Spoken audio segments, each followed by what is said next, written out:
Carlos Alcaraz is set to make a late decision on his Italian Open participation this weekend.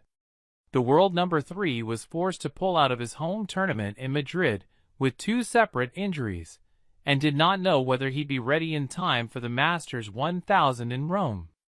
Alcaraz has since returned to the practice court, and will be put through his paces before making a call on whether to head to Italy to get some more matches under his belt before his French Open title defense. The 21-year-old started the clay swing on a high when he was crowned the champion in Monte Carlo and finished runner-up in Barcelona. But he picked up a right adductor injury during the Barcelona Open Championship match. Alcaraz later withdrew from the Madrid Open, announcing that he was also suffering from a separate issue in his left hamstring, and said he would undergo further tests and scans to see how the injuries progressed. It's been good news for the Spaniard. According to Marca, the scans showed that the small tear in his adductor muscle was gone, and Alcaraz has since returned to the practice courts at home in Murcia.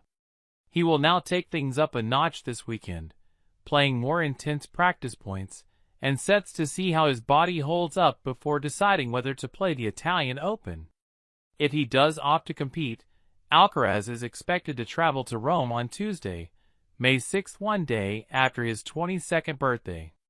The world number 3 has little experience at the Foro Italico. He played only once in 2023 and suffered a shock third-round defeat. However, Alcaraz has already admitted it won't be a big deal if he is forced to miss the Italian Open and go straight to Paris. "My confidence is high. The last 2 weeks have been good for me," he said when he pulled out of Madrid. "Mentally, I have the strength to play good tennis again. If I don't play before Roland Garros, I don't care. I have the confidence, and I know what my level is." The Italian Open has already suffered a huge blow, as 6-time champion Novak Djokovic pulled out days after losing his opening match in Madrid. This is the first time in Djokovic's career that he will miss the tournament since making his debut in 2007.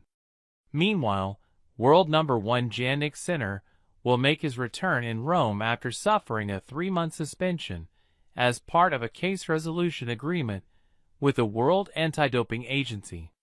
His ban ends on May 4th, and he will be back in action next week. Sinner was forced to skip his home tournament last year with a hip injury.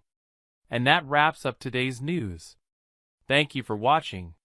Don't forget to like, share, and subscribe for more tennis content. See you next time.